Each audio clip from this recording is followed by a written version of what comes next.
In this lesson, we're going to take a look at how we can explode blocks. Now, when a block comes in, it's one selectable object, but we can explode this back to the original components used to make it. This is done with the explode command located on the Home tab in the Modify panel. You can also type X, then press Enter at your keyboard. I'm going to explode this sliding glass door. Now, if I select it, I can see it's back to just the original lines that were used to create it. So I'll explode the other door as well, select the door and enter, and again we can see that it's now back to the rectangle and arc that were used to create it.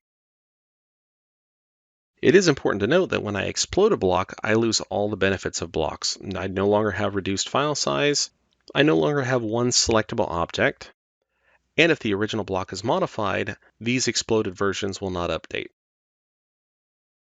That concludes this look at exploding blocks in AutoCAD.